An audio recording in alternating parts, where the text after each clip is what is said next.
एक निजी कार्यक्रम में दिग्विजय सिंह और ज्योतिरादित्य सिंधिया की मुलाकात होती है। ज्योतिरादित्य सिंधिया दिग्विजय सिंह का हाथ पकड़कर मंच पर ले जाते हैं, सम्मान पूर्वक बैठाते हैं। उस दौरान दिग्विजय सिंह ज्योतिरादित्य सिंधिया को अपने पुत्र समान मानते हैं। ये बात यहीं तक नहीं रुक जाती है, बल्कि दिग्विजय सिंह का एक इंटरव्यू भी सामने आता है। इस इंटरव्यू में पुरानी बातों को फिर से दोहराते हुए दिग्विजय सिंह नजर आते हैं। आरोप कमलनाथ पर लगाया जाता है। आरोप लगाया जाता है कि 15 महीने के भीतर जो सरकार गिरी थी कमलनाथ, इसकी वजह खुद कमलनाथ थे।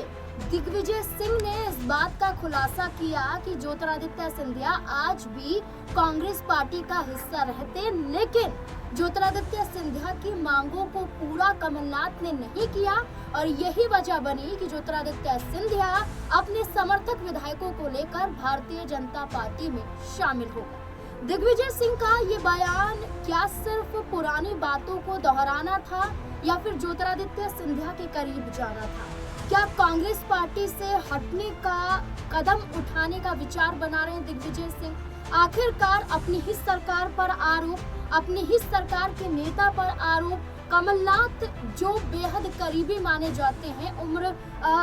उम्र के पड़ाव में देखें तो दोनों समान ही देखे जाते हैं, तो दिग्विजय सिंह और कमलनाथ के बीच में जो अब तकरार पैदा हो गई है, क्या दिग्विजय सिंह इसका एक बड़ा जरिया बन रहे हैं कि वो भी क्या कांग्रेस पार्टी छोड़ने का विचार बना रहे हैं? इसी से जुड़े हुए तमाम सवाल हैं, सवालों के जवाब लेंगे। हमारे साथ हमारे वरिष्ठ सहयोगी अमन सर जुड़ चुके हैं। सर, बहुत बहुत स्वागत है। सर, दिग्विजय सिंह के बयानों को देखा जाए तो जीतू पटवारी हैं, वो कहते हैं कि ये इनके ऐसे ही संबंध हैं और ये संबंध बताते हैं कि कोई मतभेद नहीं है, बल्कि सिर्फ जो बोलते हैं मुंह पर बोलते हैं। ज्योतिरादित्य सिंधिया कहते हैं कि वो पुरानी बातों को अब दोहराना नहीं चाहते हैं, लेकिन कमलनाथ कहते हैं कि पुरानी बातों को नहीं उठाना चाहिए और ये सब जानते हैं और ज्योतिरादित्य सिंधिया भी जानते हैं कि दिग्विजय सिंह कहीं ना कहीं सरकार चला रहे थे और इसी नाराजगी के चलते उन्होंने भारतीय जनता पार्टी में जाने का फैसला किया। ये तमाम बातें दोहराई जा रही हैं, लेकिन दिग्विजय सिंह का अचानक से ये खुलासा करना किस और इशारा करता हो? देखिए नाज़नीन, राजनीति में किसी से मिलना या बोलना या बातचीत करना हो सकता है कि कोई पॉलिटिकल इशारा देता हुआ नजर आए, लेकिन साथ में हमें ये भी देखना पड़ेगा कि एक व्यक्तिगत संबंध भी होते हैं, ताल्लुकात भी होते हैं, जिसके जरिए आप देखेंगे कि लोग मिलते हैं, बातचीत करते हैं। संसद के परिसर में आप देखिए कि एक तरफ प्रोटेस्ट हो रहा होता है, तो वहीं जब ये सब चीज़ खत्म होती है तो तमाम जो चाहे सत्ता पक्ष की बात करें, विपक्ष की बात करें, तमाम जो सांसद हैं वो आपस में मिलते हुए नजर आते हैं। आपने देखा होगा तमाम बार दृश्य कि चुनावी भाषणों में एक दूसरे का विरोध करते हैं, लेकिन जैसे ही कहीं पर अचानक मिल जाते हैं या किसी इवेंट में कहीं मिल जाते हैं तो खूब एक दूसरे की तारीफ करते हुए भी नजर आते हैं नेता। तो ये एक कह सकते हैं चरित्र है और ये कहीं ना कहीं राजनीति का एक सुखद एहसास भी कराता है कि चलिए पॉलिटिकल तौर पर भले ही विचारधारा अलग हो, लेकिन व्यक्तिगत तौर पर जो ताल्लुकात या संबंध हैं वो खत्म नहीं हुए, खराब नहीं हुए। आपने जो बात कही कि जिस तरीके से ज्योतिरादित्य सिंधिया दिग्विजय सिंह जी को उठाकर लेके जाते हैं और बाकायदा एक हक के साथ में लेके जाते हैं, क्योंकि शायद दिग्विजय सिंह उस समय जाने को तैयार नहीं हो रहे थे, लेकिन वो वहां पर कहते नहीं आप चले नहीं, कि उनको पता है कि उनके दोनों के ताल्लुकात क्या हैं। ऐसे में इस बात को लेकर ये बात कहना कि क्या वो बीजेपी ज्वाइन करेंगे, अब ये भी कहा जा सकता है कि क्या सिंधिया फिर से कांग्रेस ज्वाइन करेंगे, तो ये तमाम सारी बातें हैं, तमाम सारे प्रयास हैं, वो राजनीतिक तौर पर लगते रहते हैं। लेकिन ये हमें नहीं भूलना चाहिए कि सिंधिया और उनका परिवार एक लंबे वक्त तक कांग्रेस पार्टी में रहा है और तमाम कांग्रेसी नेताओं के साथ उनके ताल्लुकात बहुत बेहतर रहे हैं। राहुल गांधी की तो सबसे खास व्यक्ति में माने जाते थे, तो ऐसे में जो निजी जीवन है वो अपने आप में रहता है बरकरार, लेकिन हाँ पॉलिटिकल तौर पर जब विचारधाराएं कहीं ना कहीं टकराती हैं और जब आपको लगता है कि पार्टी के अंदर उनको तवज्जो नहीं दी जा रही, तब आप एक अलग राह अपनाते हुए दिखाई पड़ते हैं। सिंधिया के साथ भी कुछ ऐसा ही रहा कि मुख्यमंत्री बनने की जो संभावनाएं थी वो लगभग 2018 में पूरी होती हुई नजर आ रही थी, लेकिन अचानक से कमलनाथ की इसमें एंट्री होती है, वो मुख्यमंत्री बन जाते और यहाँ से सिंधिया नाराज नजर आते हैं और यही कोई 13-14 महीने सरकार चलती है और सिंधिया एक बड़ा फैसला करते हैं कि भाई मुझे कांग्रेस पार्टी में नहीं रहना है, वो बीजेपी जाकर ज्वाइन कर लेते हैं। इस बीच में ये भी कहा जा रहा है कि जब 2018 में कमलनाथ की सरकार बनी तो कमलनाथ तो मुख्यमंत्री रहे, लेकिन जो सरकार चलाने का काम क्या वो दिग्विजय सिंह ने किया, ये आरोप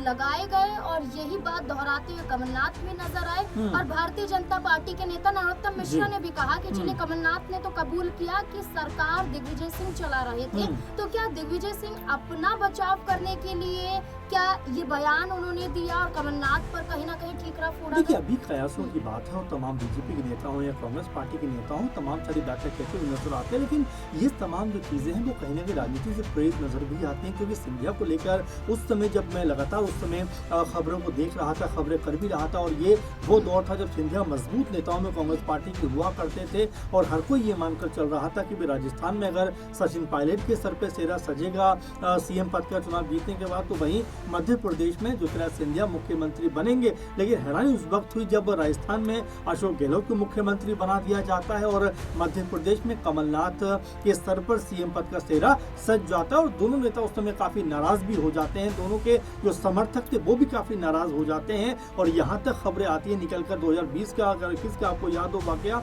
कि जब सचिन पायलट अपनी ही गहलोत सरकार के खिलाफ एक प्रोटेस्ट करते हुए नजर आते हैं और तमाम तरह की खामी अपनी सरकार में निकालते हैं, और वहीं ज्योतिरादित्य सिंधिया लगभग 1.5 साल के बाद, 18 के बाद लगभग 19 के मिड तक आते आते वो भी अपनी पार्टी से निराश हो जाते हैं और एक तरीके से पार्टी छोड़ देते हैं और बीजेपी में जाकर शामिल हो जाते हैं। तो ये उस समय का माहौल था। वैसे में ये कहना कि दिग्विजय सिंह पार्टी चला रहे थे, जरा सोचिए, कमलनाथ भी क्या कम पावरफुल नेता रहे हैं, गांधी परिवार के बहुत करीबी रहे हैं। एक समय तो ये भी कहा जाता था कि इंदिरा गांधी उनको अपना तीसरा बेटा मानती है। तो क्या अपनी असफलताओं को छुपाने के लिए क्या यहाँ पर दिग्विजय सिंह को निशाना बनाया जा रहा है? तो ऐसी बातें हैं जो तमाम तरह से राजनीति से प्रेरित भी नजर आती है। लेकिन चूंकि बात हमने सिंधिया से शुरू की थी कि जिस तरह ताल्लुकात उनके दिग्विजय सिंह के साथ में नजर आते हैं या किसी और कांग्रेस पार्टी के साथ में नेता के साथ में नजर आते हैं, वो जाहिर बात है कि इतना लंबा वक्त उन्होंने कांग्रेस पार्टी में दिया है और जिया है और तमाम महत्वपूर्ण पदों पर काम किया है, मंत्री रहे, सांसद रहे, तो जाहिर बात है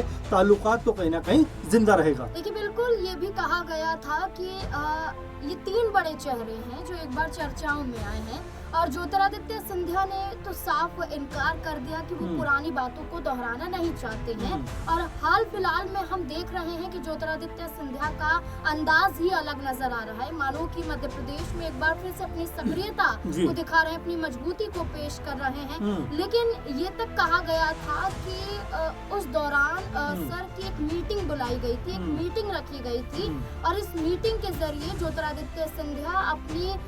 विश लिस्ट को साथ लेकर आए थे। यानी कि कुछ मांगे थी जिसमें ग्वालियर चंबल से जुड़ी हुई परियोजनाओं को लेकर भी चर्चा थी और ये कहा गया कि कमलनाथ ने उन मांगों को पूरा नहीं किया। अगर कमलनाथ उन मांगों को पूरा कर लेते तो आज ज्योतिरादित्य सिंधिया कांग्रेस का हिस्सा होता। उस समय एक बात और भी चली थी नाज़रीन की, ये भी कहा गया कि भाई ज्योतिरादित्य सिंधिया को अध्यक्ष बना दीजिए, कमलनाथ के जो मुख्यमंत्री भी हैं, अध्यक्ष भी हैं, एक साथ 2 पदों पर कैसे रहेंगे, यानी कि तमाम सारी बातें थी। देखिए, अब अगर 5-6 साल का पुराना इतिहास अगर हम खंगालें कांग्रेस पार्टी के उस वक्त का, तो तमाम सारी बातें निकलकर सामने आएंगी। लेकिन सच ये है कि ज्योतिरादित्य सिंधिया इस समय बीजेपी के अंदर है, महत्वपूर्ण पद पर कार्य कर रहे हैं। कांग्रेस पार्टी लगातार उनको लेकर बयानबाजी तो करती है, लेकिन सिंधिया की तरफ से अभी तक कोई भी संदेश या कोई भी ऐसा मैसेज नहीं है जिससे ये कहा जा सके कि वो अपनी पार्टी में वापस लौटना चाहते हैं। कभी जीतू पटवारी कोई बयानबाजी करते हैं, कभी कोई और नेता कोई बयानबाजी करता है, लेकिन सिंधिया जिस कह सकते हैं मजबूती के साथ में बीजेपी के साथ में खड़े हुए। आपने देखा कि गुना में वो कभी जहाँ पे बाढ़ आई हुई है वहाँ पे चले जाते हैं, कभी ट्रैक्टर के जरिए लोगों के पास पहुँचते हैं, कभी एक जो बूढ़ी अम्मा है उनको पैसे देती है, उनको गले लगाते हुए नजर आते हैं। यानी कि एक सोशल तौर पर कहीं ना कहीं खुद को मजबूत करने का काम कर रहे हैं, बीजेपी को मजबूत करने का काम कर रहे हैं। और देखिए, कयासबाजियां तो हमेशा राजनीति में लगती हैं और हमेशा लगती रहेंगी, लेकिन सिंधिया को लेकर ये कहा जा सकता है कि बीजेपी में फिलहाल वो इस समय ताकतवर नेता बनकर उभर रहे हैं। अब ये ताकत क्या उनको सीएम पद तक लेकर जाएगी, क्योंकि जब वो कांग्रेस पार्टी छोड़ रहे थे उस वक्त भी तमाम लोगों ने कहा था कि सिंधिया अगर बीजेपी ज्वाइन कर रहे हैं तो उनका मकसद मुख्यमंत्री बनने का है। देखिए, बिल्कुल अब एक तरफ कहा जा रहा है कि दिग्विजय सिंह का ये बयान मानो बीजेपी की तरफ बढ़ने का है, तो दूसरी तरफ ये भी माना जा रहा है कि दिग्विजय सिंह ये बयान जारी करके कहीं ना कहीं ज्योतिरादित्य सिंधिया को मनाने की कोशिश भी कर रहे हैं। तो तरह तरह की बातें चल रही है मध्य प्रदेश की राजनीति में, लेकिन अब देखना होगा कि इस बयान के आधार पर आखिरकार क्या होगा। क्योंकि बात करें लक्ष्मण सिंह की, जो कांग्रेस पार्टी से निष्कासित किए गए हैं, वो एक नई कांग्रेस बनाने की बात करते हैं और दिग्विजय सिंह को जुड़ने पर्दे की बात करते हैं। अब देखना होगा कि आखिरकार मध्य प्रदेश में क्या कुछ बदलता हुआ नजर आएगा। इस पूरे मुद्दे को लेकर आपको क्या लगता है, अपनी राय कमेंट सेक्शन में जरूर दें। धन्यवाद।